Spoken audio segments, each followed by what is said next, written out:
Okay, welcome back everyone. So this was the here.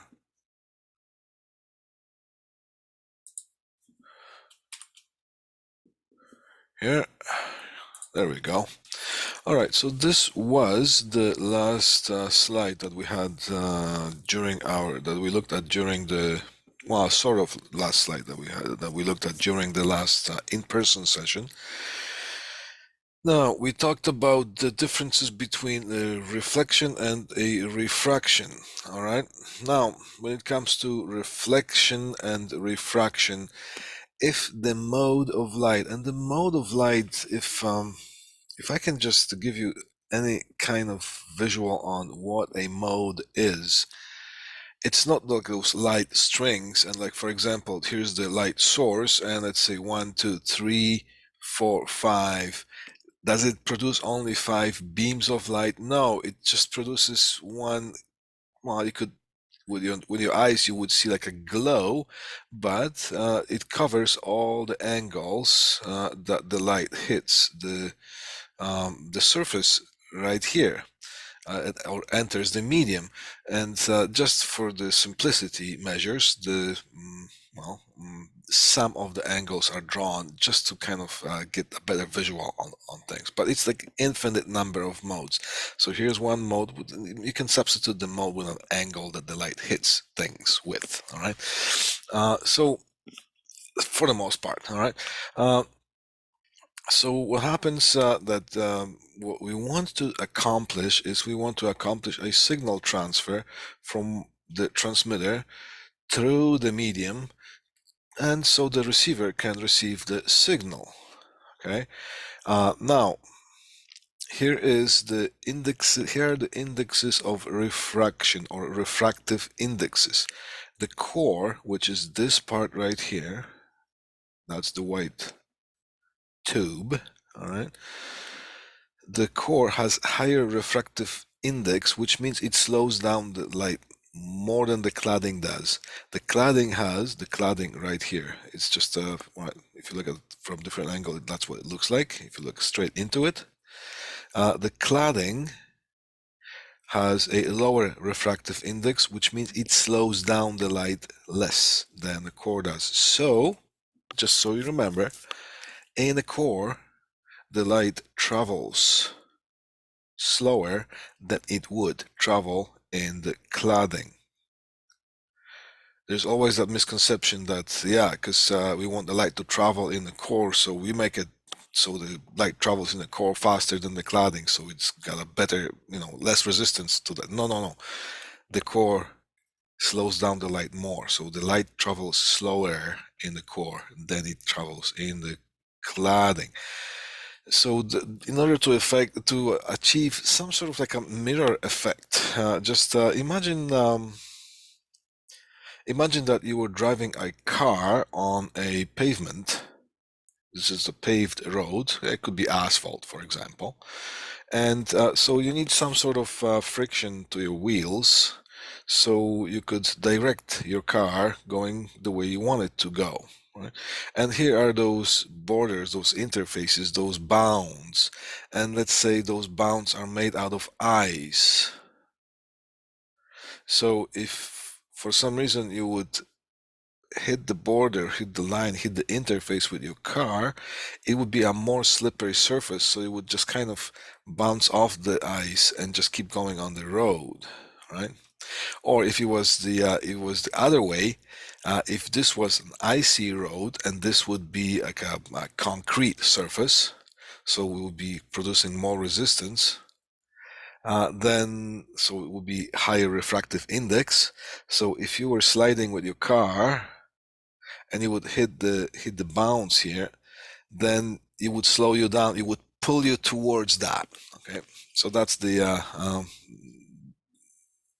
as much as visual that I can give you when it comes to this. Am I recording? I think I'm recording here. Yes, we are recording. Okay, sorry. Now, when we have the higher refractive index in the core, and the lower refractive index in the cladding, for the most part, for the light, we are creating some sort of like a huge tube of a mirror. If you shrunk yourself to a little tiny bitsy person like this, and if you were able to walk into that, you would find yourself that you're walking into a mirror tube made out of mirrors, just like mirror, basically. You would be mirrored out. So that's the effect that we're trying to accomplish. So when we hit the light with a certain angle, we could either puncture through the interface and the line that between these two mediums, like for example, one medium is a core with certain refractive index, and this would be a different medium, which also be glass, but it would be just constructed a little bit different chemical structure, so it has lower refractive index, and it doesn't take much. Lost my train of thought. All right, okay, got it back. So if you would inject the light into this optical fiber at a certain angle that will be high enough, you could either puncture through the interface and refract, which means changing the angle of travel, and the speed of light would be different inside from one medium to another. Or you can get something that's called a critical angle, that the light would travel right along the interface. That would be the critical angle. And then if you lower the angle a little bit more, then you would bounce the light off that interface between the core and the cladding, and you would make the light reflect from that and keep that within the core. So what makes it possible for this signal to travel inside the core is called a total internal to the optical fiber reflection.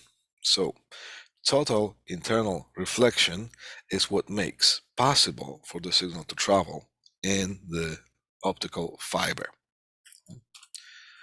Am I here? There we go. Now, we looked at the single mode and the multi-mode fibers. So single mode has a thicker core, sorry, multi-mode. Multi-mode has a thicker core than the single mode fiber. And it creates certain differences. Well, first of all, it's the price of the equipment. Right? It takes less money to produce a whole system that consists of a LED source or maybe a laser source that's capable of multi-mode, which means it produces light that is not as focused as the single mode, because here you have to produce a tiny beam, very sharp light beam, which takes more money to produce. It also takes more money to produce the single mode fiber because things have to be way more precise than, well, these are also very precisely made, okay? But see, you get my point. All right, excuse me. So the equipment makes a difference, the price of the equipment. All right, now when it comes to signal transfer from one point to another, when we talked about, just a reminder from the last class, is that the modes or the angles that the whole beam is kind of dispersed already as it enters under different angles. Some of the light beams or light mode are going to travel in a straight line and they're going to get the fastest to the other end. And some of the light beams are going to bounce off and take a longer route because it's going to cover more distance. So it's going to get to the destination slightly later than the ones that are traveling. And the bigger angle you get, the more light is going to bounce before it leaves, right? And so the signal, and well, if you look at the light flashing with your eyes, you're not going to see the difference. However, with some precise equipment and high speeds, then things begin to make a difference. So the light pulse might be a little bit more dispersed when it gets to the other end. So you get the resolution issues when as you increase the speed of the signal transfer, right? Now, when it comes to single mode, the light, for the most part, yes, it glides slightly tiny bit, just will be gliding off just to keep that thing inside, but for the most part, it is considered to be traveling in a straight line, single mode, so the sharpness of the signal is much greater than the multi-mode. Excuse me. And you can transfer the light over longer distances. Now, different sources will give you different distances that the light can travel. The multi-mode is mostly used in the LAN configuration, so you could transfer the signal, well, 800 meters. Some sources will even tell you that up to 2 or 3 kilometers. That's kind of stretching, but some sources will tell you that. But in the land, even the large building, how long can you stretch the wire for? I don't know, maybe 1 kilometer completely, 500 meters. That's a lot already. Well, considering going up, down, left, and right within the building structure, those lengths do add up. So it lets you connect different parts of equipment that are further than 300 feet apart, and 300 feet is the limit for the copper Ethernet wire, right? So now here, when it comes to, in comparison for the single mode, again, different sources will give you different data that how far can you transmit the light beam or light signal before it's not understood on the other side.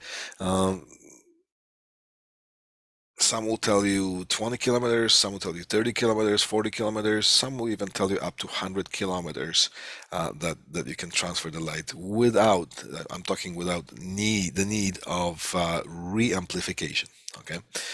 All right, so that's pretty much, for the most part, is the differences between the, single mode and multi-mode.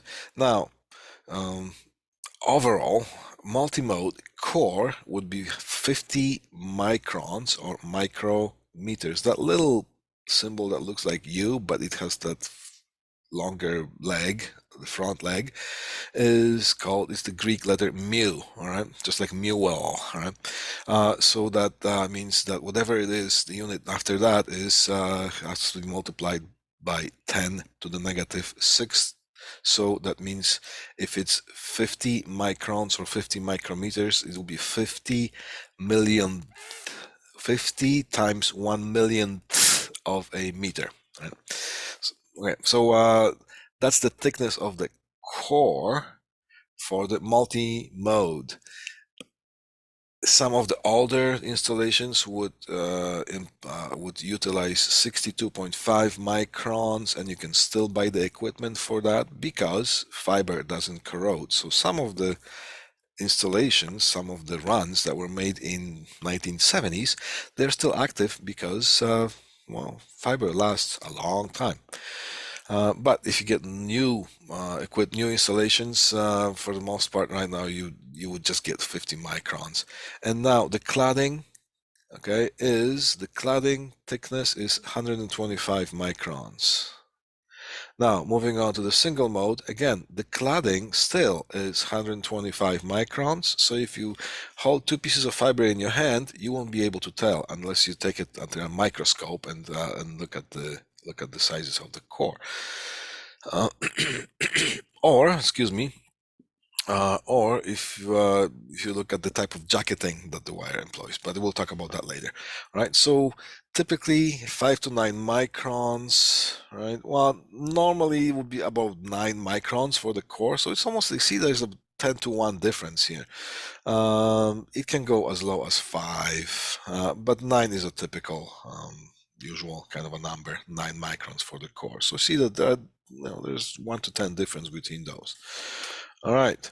Now, multi-mode, single mode, multi-mode. See, 125 microns, 125 microns, 125 microns. This is the size of the cladding. Right? So here's 50 microns for the multi-mode. Right now, the new standards, it used to be 62.5.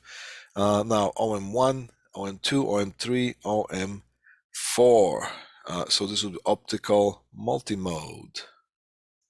1, optical multimode 2, and 3, and so on. These would be the generations of the optical fiber produced. As the time goes along, technology improves, so different generations of cable were produced, and they were labeled with certain designations.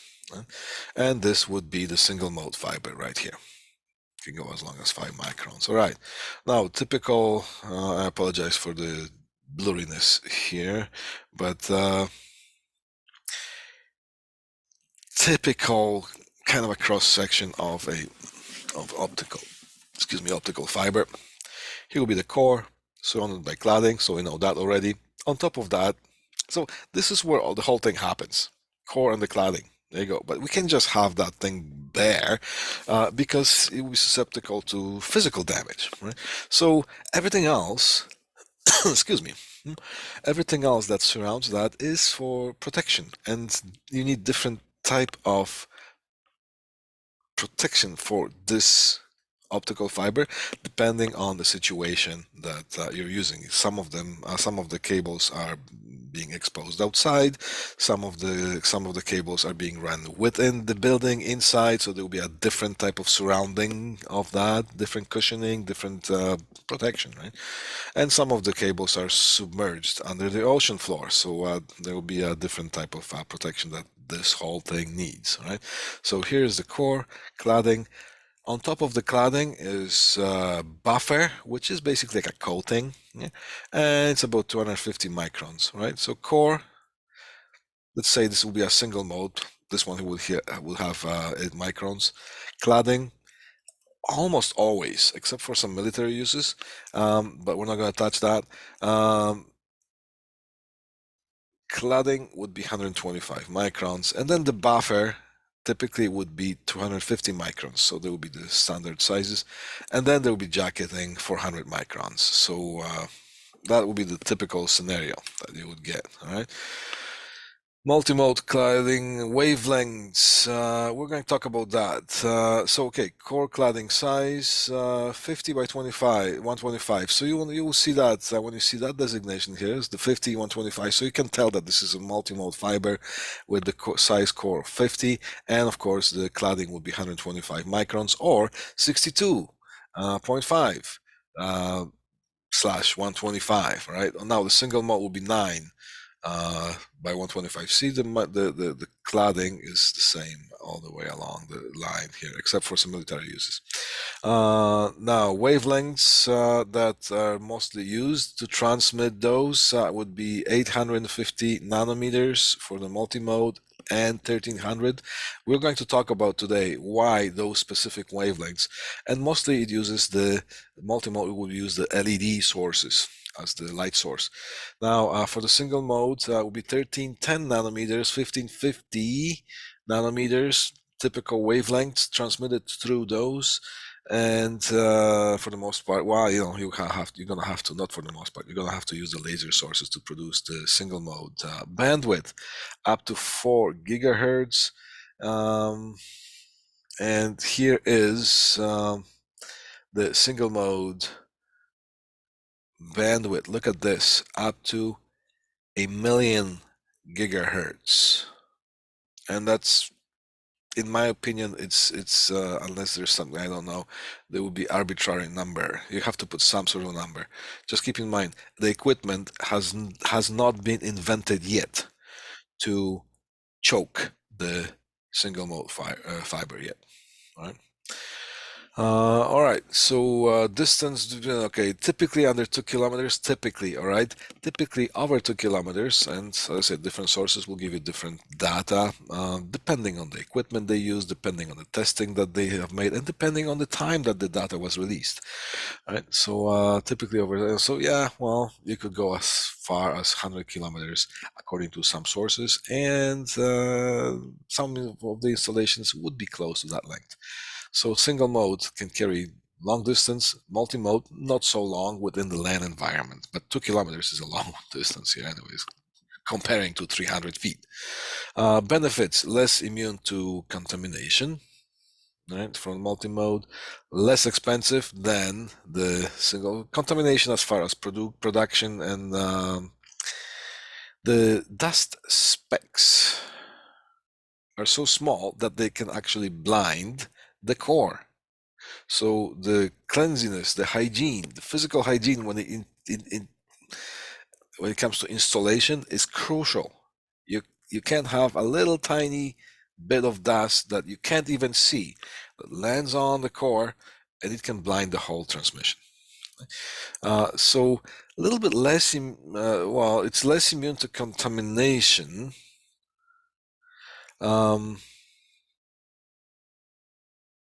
For the multimode, low. I would say maybe that's a mistake here. More immune to contamination than the single mode, right? Because single mode has a smaller size core, so I'm gonna have to revisit this one here. Then the dust particles can blind the single mode quicker than here, but there's almost no difference.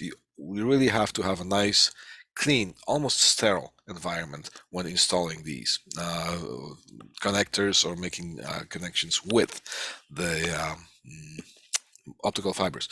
It's less expensive than the single mode. Multi-mode is less expensive, and lower cost sources. So we talked about that. Applications, data centers for the multi-mode would be, well, data centers, pretty much LAN environment.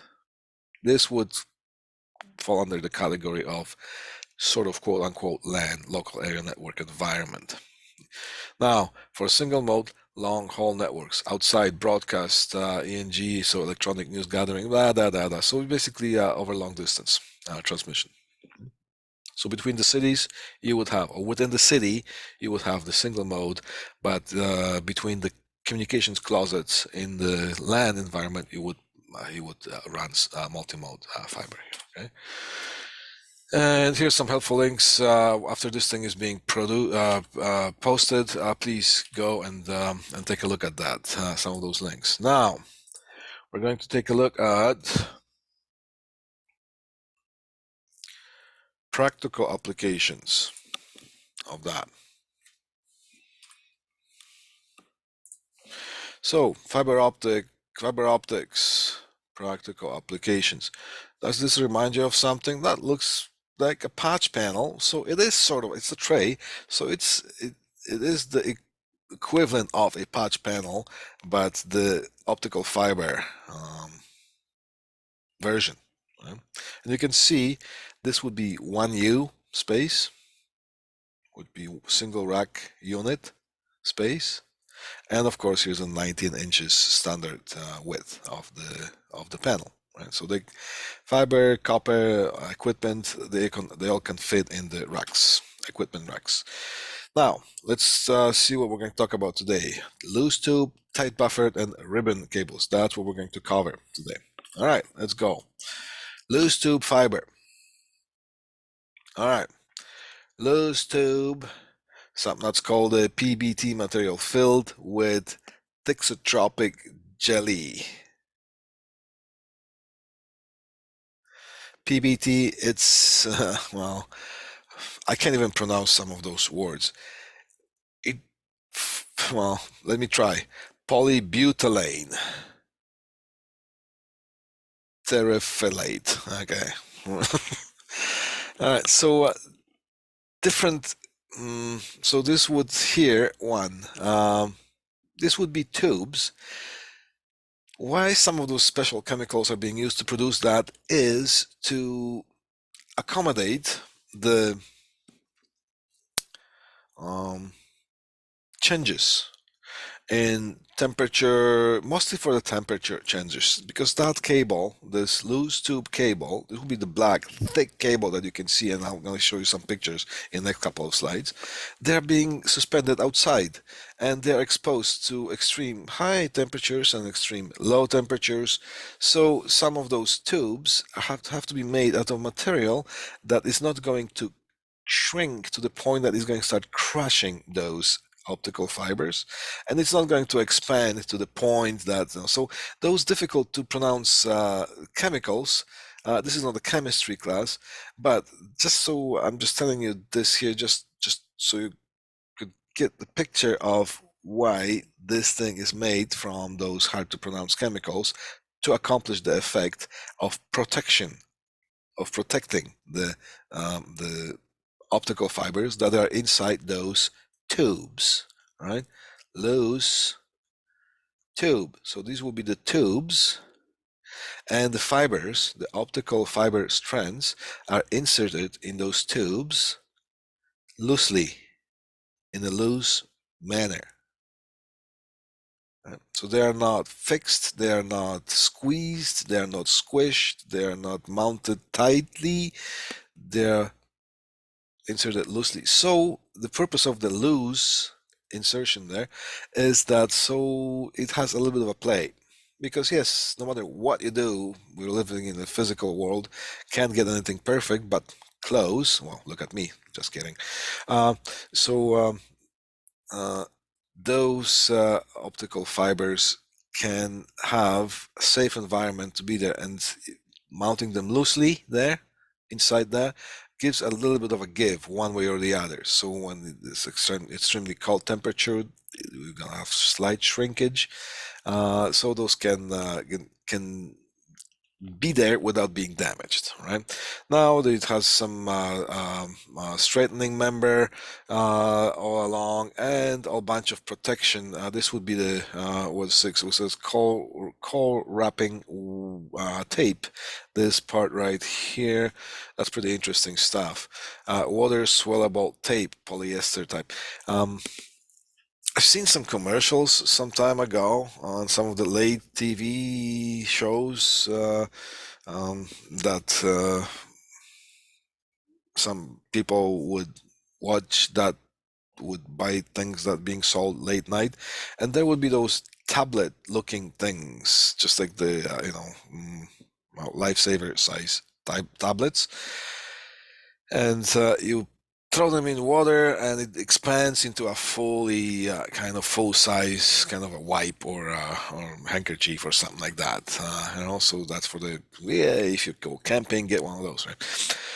So that's the type of thing that so you're always going to get some moisture in the air, so the purpose of that is to absorb the moisture, and so it doesn't go into the, so everything is there for protection here. And of course here is the outer jacket that well, it is supposed to withstand the UV rays, and it's quite tough physically. It's really difficult to get through that, and sometimes with some installations you're going to have some sort of equipment to cut through it, right?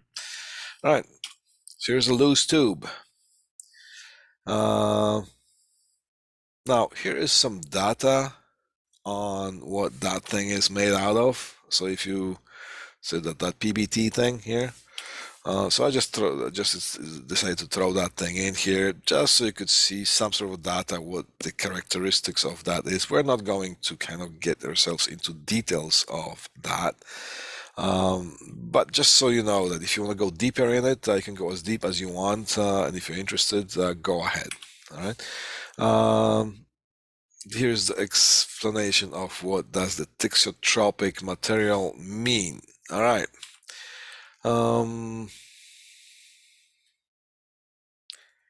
Here, thixotropic jelly.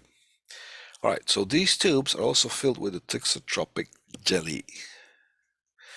And the point of that is, so those fibers are kind of floating in the jelly in there, but the jelly has to be made in a way that it doesn't freeze in the winter and doesn't get completely liquid in the summer. So it has to kind of be the best of both worlds.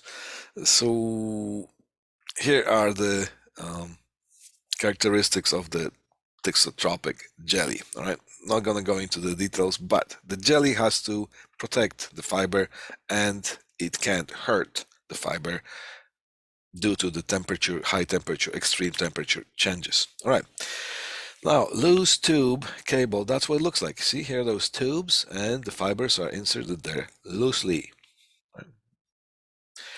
Uh, Designed for harsh environmental conditions in the outdoors. So loose tube cable. So the whole thing makes up a cable. Fiber strands floating loosely in the designated rugged tubes. Here are the tubes. Material contraction and expansion due to temperature changes will not affect the fiber strands. We just talked about used mostly in outdoor long haul installations. And see here, this data here from wherever I got that, it's up to 120 kilometers. All right, I'm pretty sure that sometimes if you go along your ways on the street, you're going to see utility poles with those weird looking devices like this. Now, here is the loose tube cable. Right? That's the thick cable. And you're going to see a little bit of a slack going, like a loop. So the purpose of that slack is so this device here, and it's called FOSC. And the acronym stands for Fiber Optic Splice Closure. This is what happens inside. You get one cable going all the way, maybe 50 kilometers one way. You get another cable going, and they meet here so they can be spliced inside the FOSC. And that's what's inside those FOSCs. It is tightly closed, so no moisture can get in it, no dust can get in it, and so on. Excuse me. And the purpose of the loop that is there is that so this thing can be taken off this installation and brought into the service vehicle, like a van that's on the ground. So the technician can do splices there and do all kinds of magic that has to do with splicing the fiber. Then you close the cover and hang it back onto the main wires, right? So FOSCs are being used to splice the loose tube cables. And I included a little bit of a YouTube link here showing what actually takes place when you are splicing those. And we're going to, on our last lab, we're going to perform something that's called a fusion splice,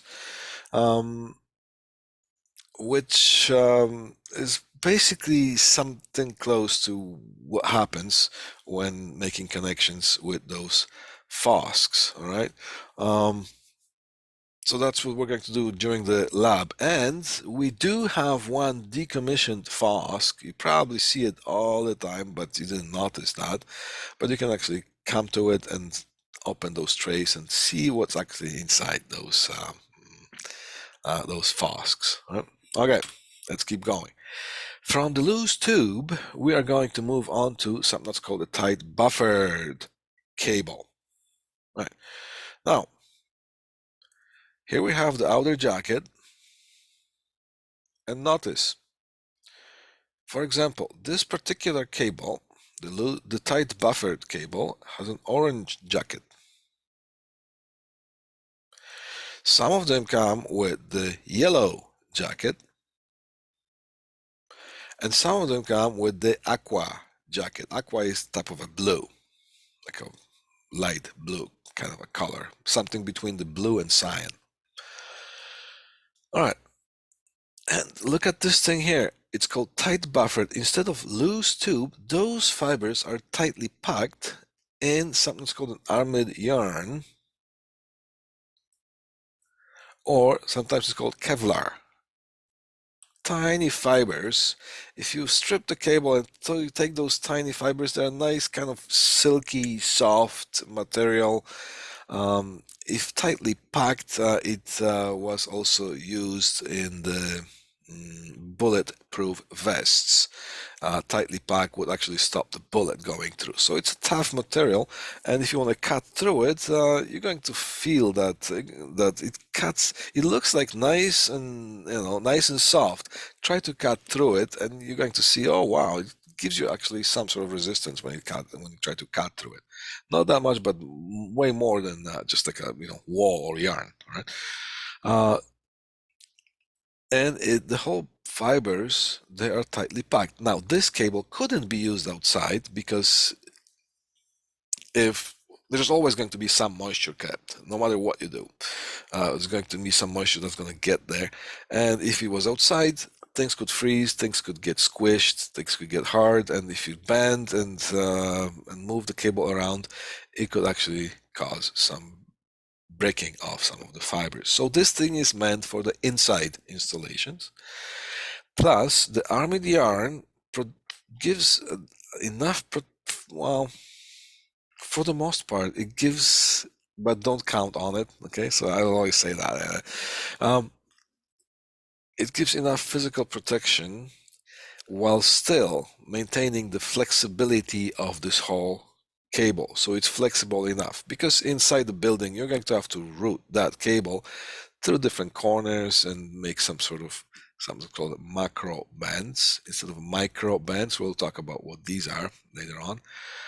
So you're going to have to make some turns, and so it gives you a little bit of flexibility here. All right, and of course this one, it will be a ripcord, just like the ripcord when we use the Ethernet cable. All right, and then here we go. Here is 900 microns tight buffer right there. And then we start with 250 microns optical fiber. So that would be the jacket, 250 microns. Then inside that, it would be the 125 microns cladding. And inside that would be, well, this is a multi-mode because it's orange. So it is multi-mode. And it is, for the most part, probably is going to be 50. Or it could be 62.5.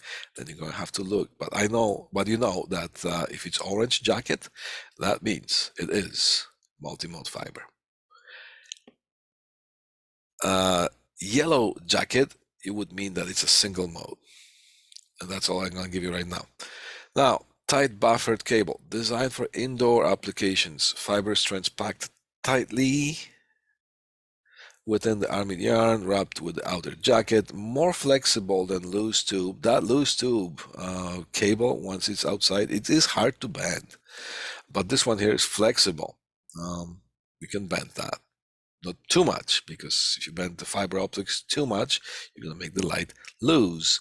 You're going to lose the light. Light is going to escape. Remember, if the light travels through the cable and if you bend it too much, you're going to increase the angle that the light beams are hitting the interface to the point that if you bend it enough, the light is actually going to puncture through and refract, and you're going to have the light escaping happening there.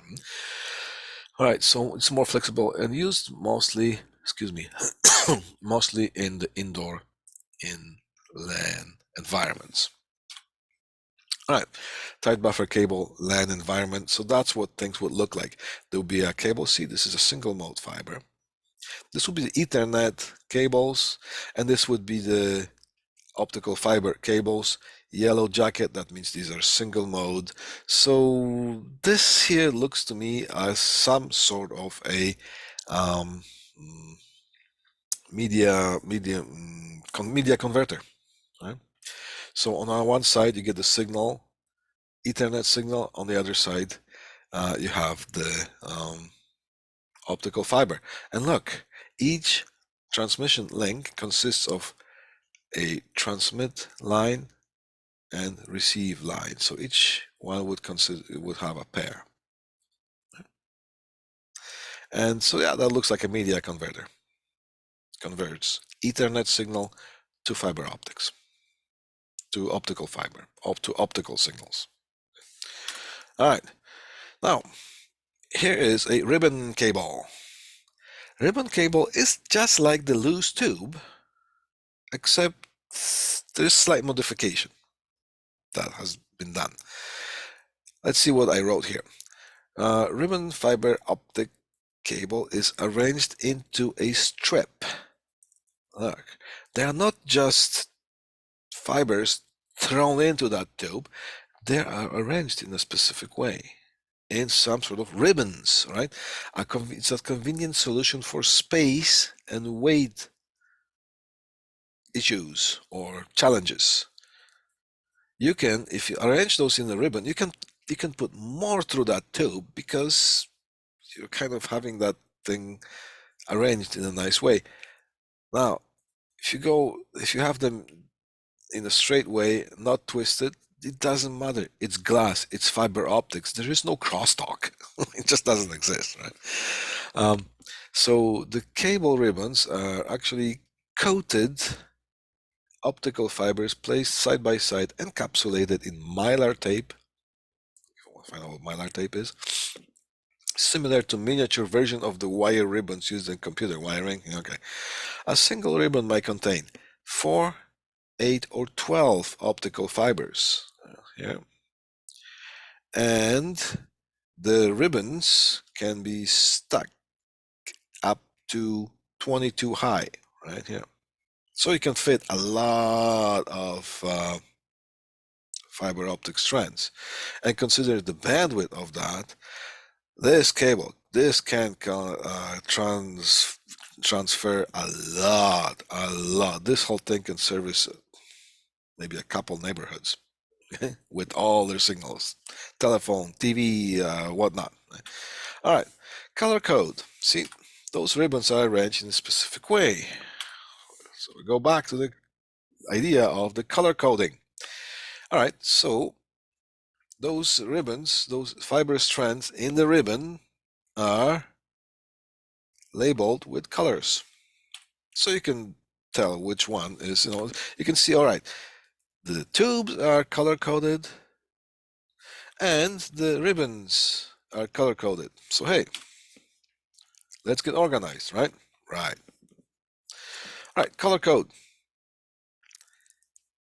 See, there's no pairs, there's a strand numbers. Strand, single strand. Blue, orange, green, brown. Oh, slate. Oh, wow. That's not familiar, but we continue up to 12. Here's white, red, black, yellow, then what do we got? Violet and rose and aqua. Yeah, right. And then we continue. Same colors, but adding black stripe, except for the black one. I mean, where's the black one? Here. You can't put a black stripe on the black thing, so it's kind of reversed here, right? So that's the color coding of the optical fibers. Up to 24 strands in a ribbon. And there are fusion splicers that would splice the whole ribbon. Efficiency, right? There are fusion splicers that would splice. Fusion splice is basically bringing two strands together, aligning them precisely, and then giving it a spark so it would sort of like weld the glass or melt the glass together in a precise way.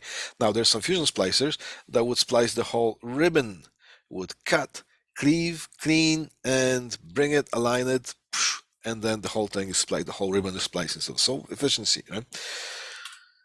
All right. Color code jackets. Now, here's the jacketing, what you can tell by the jacketing, and I don't mean by the strands here. I mean by this jacketing.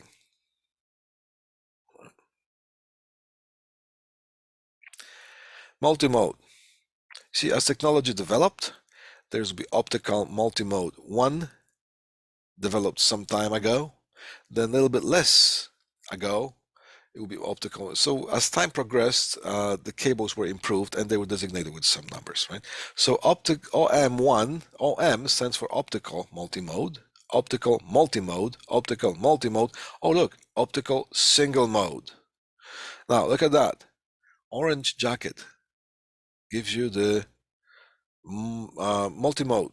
You know that, right?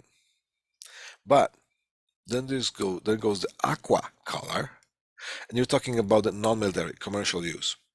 Well, here's the military. slightly different sometimes. So when you look at the aqua color, it's also multi-mode, but it's OM3 and OM4. As the technology improved, the way the cables were produced, or the optical fiber was produced, it was also improved. So specifications are a little bit different, and we're going to look at that graph of the specifications as well. So orange, orange, orange, aqua. You're going to talk about multi-mode here. Now, when you see a yellow jacket,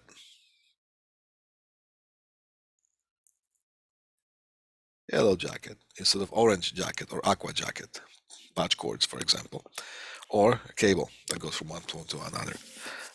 You see yellow, that is a single mode. And here is the military uses and so on.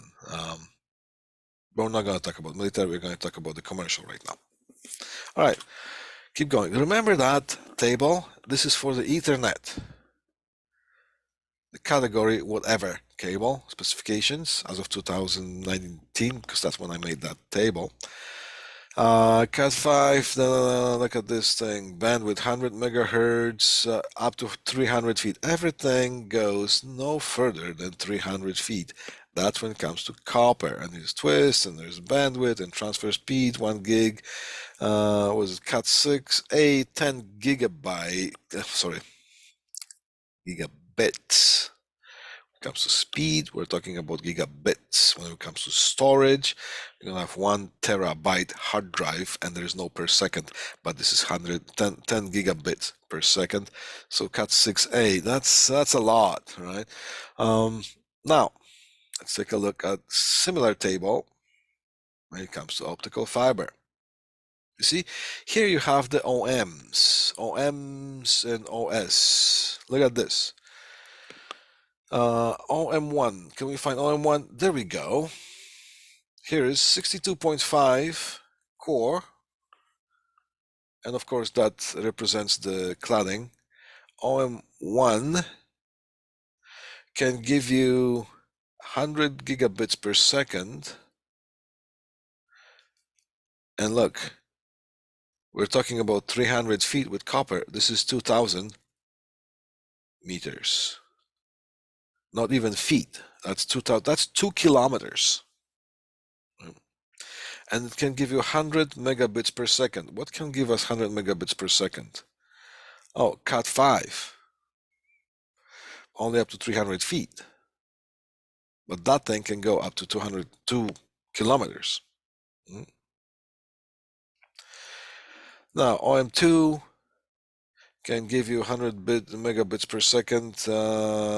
That's a 50 microns core, and it can go with 1,500 meters. And it's going to carry that, right? Now, here's 1 gigabit per second.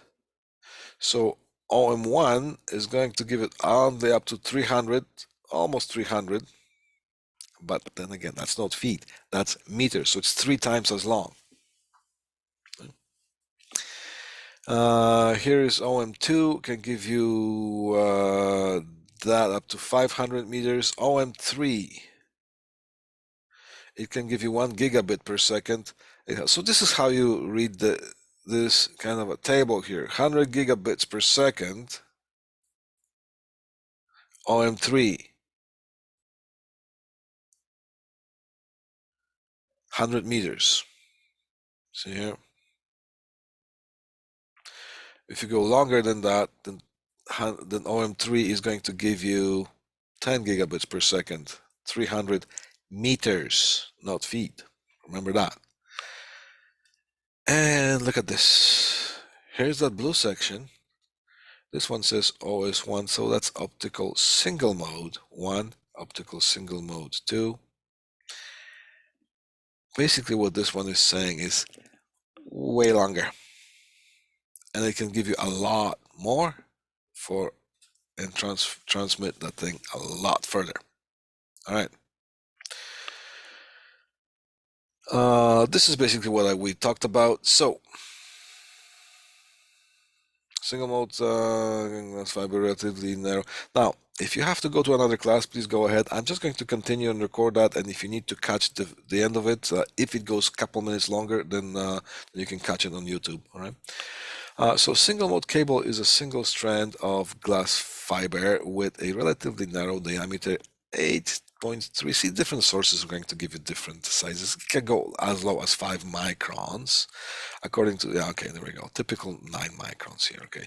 Usually, it has one mode of transmission, which means like a single light beam that propagates at the wavelength of 1310. And see, those numbers keep appearing, those mysterious numbers, 1310, 1550, all right, nanometers, and they are within the infrared range. Why not 1400? Okay, we'll get to that in a second. On that account, okay, so usually on that account there will be a little light reflection because it's a very little light reflection because the beam travels in a straight line. Yes, there are going to be it's going to be slight gliding against the walls there, right? So there will be little light reflection when the light passes through a single mode fiber core, meaning ideally the light would travel in an ideal straight line in a single mode core.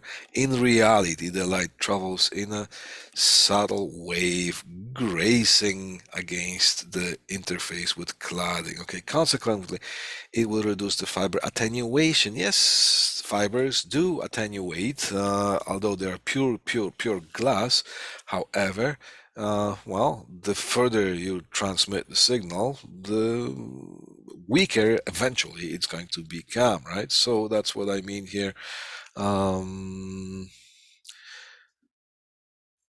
Ideally, in reality, it travels so grazing, consequently, meaning the transmitted distance, the significant performance advantage of single mode versus multi-mode. All right, so single mode can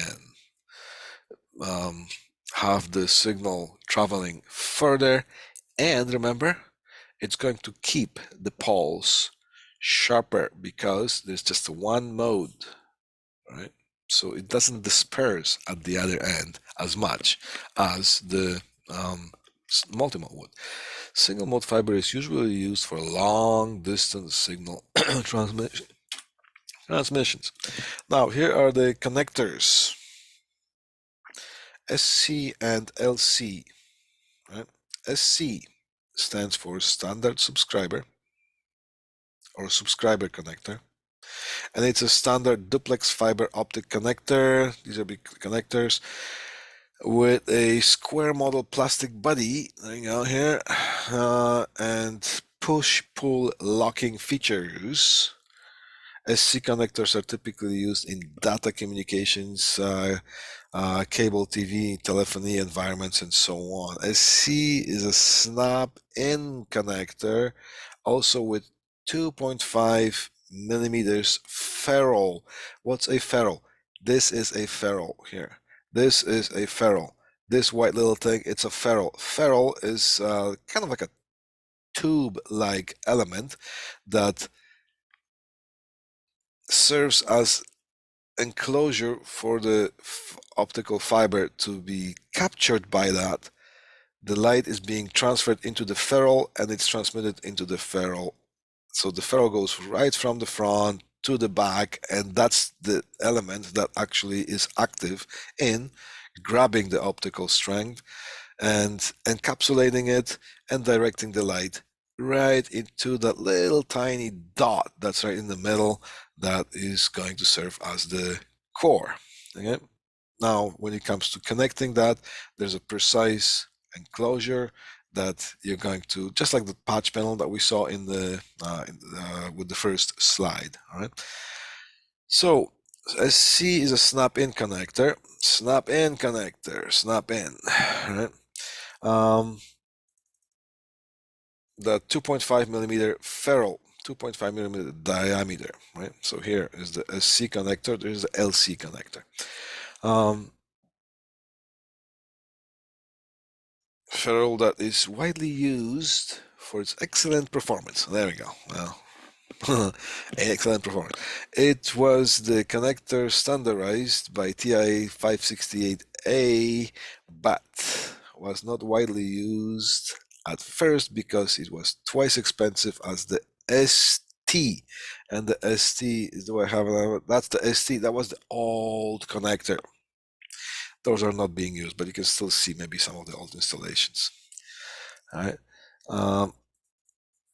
Now it's only a bit more expensive, so prices have come down and so on. It's also available in duplex configuration, so you can have that joint with two. Because remember, each link has transmit and receive, so why not have duplex cables there, right? So they will be just like with a little bracket joined together, right?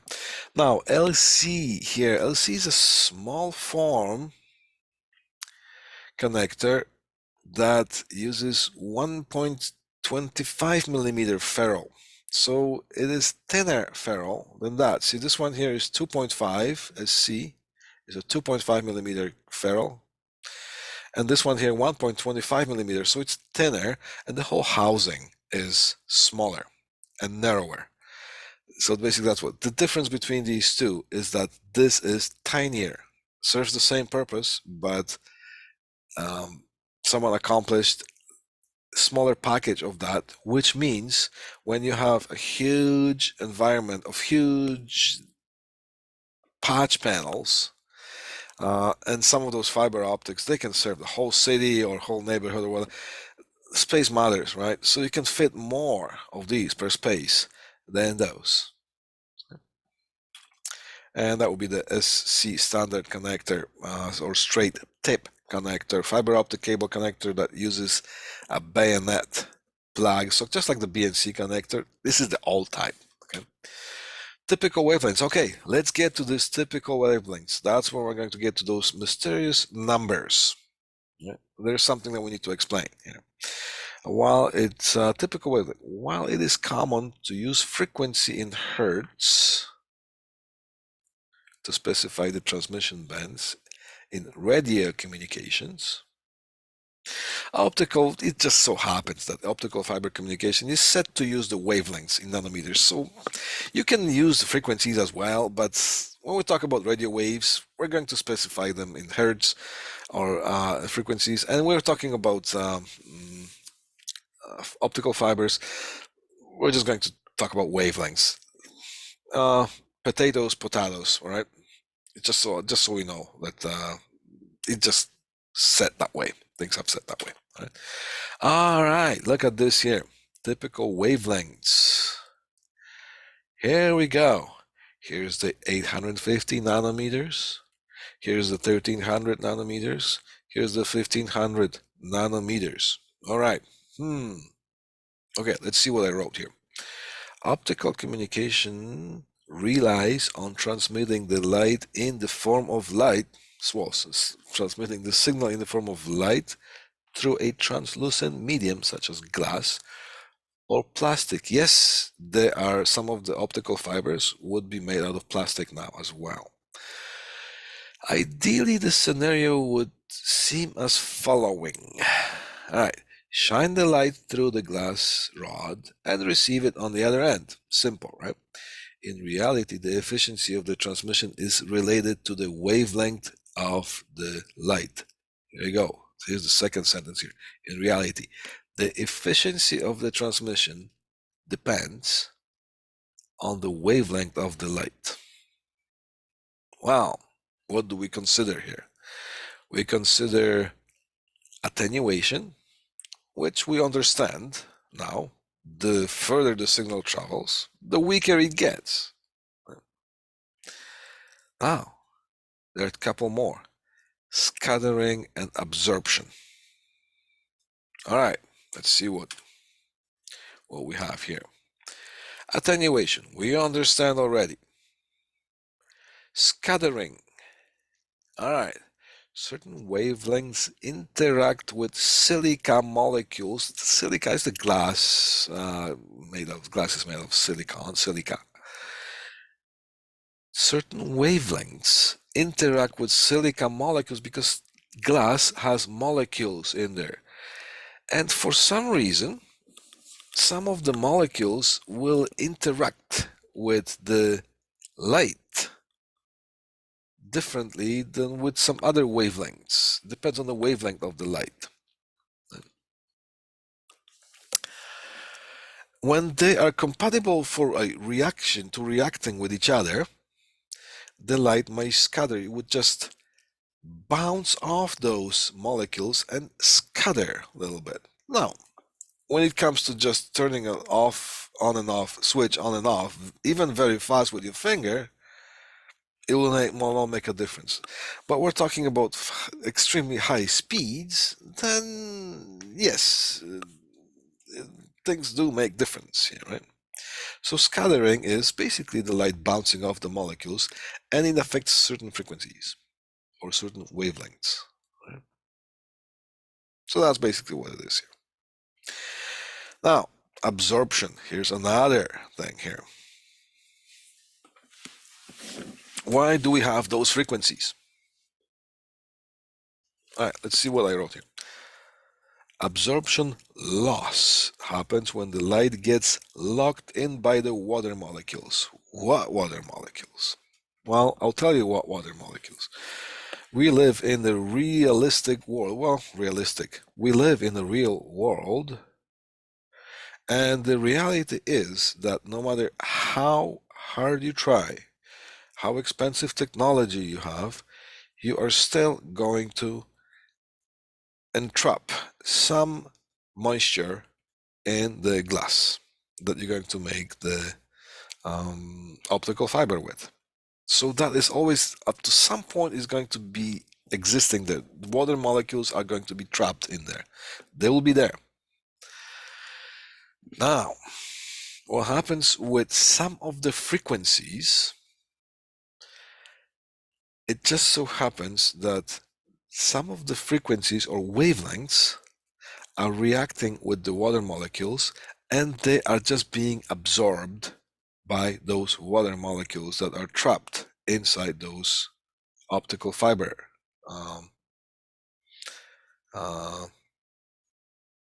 strands, right? Tubes, ways, right? Now, here's the absorption where it happens. It happens somewhere between 850 and 1300. Here's one peak where the absorption happens. You shine the light through it with that frequency, you won't even see it at the other end because it's going to be absorbed by the water molecules that are trapped in there. And here's another peak of absorption, somewhere between 1300 and 1550. So those frequencies are not going to be used, obviously, to transmit the signal. So that's why we have typical wavelengths between those, right? Typical standard wavelength around 850, around 1300, and 1550. So this would be the free zones, free of the absorption. The light actually will get through. It's not going to be absorbed by the water molecules.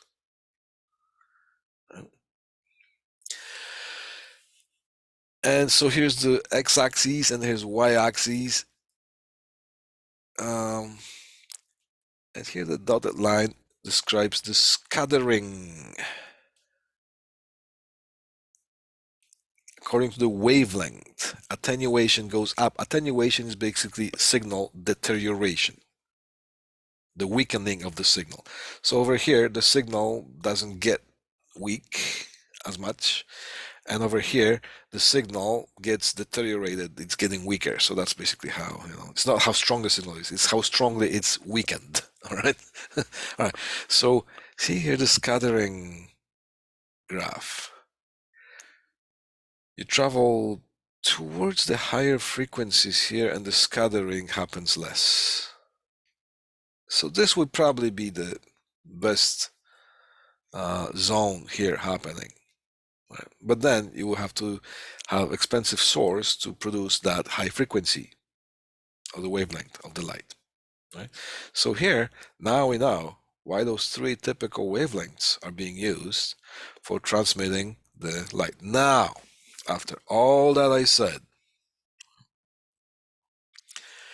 the technology still keeps developing, And we already have some on the market, although not as popular as we would like them to be yet. However, those exist already and are being in use. Optical fibers that some of the water bands, because these are called water bands. Here's a water band here. That's when the frequencies or the light is being absorbed and it's not being passed through. Here's another water band happening somewhere here between 1300 and 1550, right here. It peaks. So the optical fiber manufacturing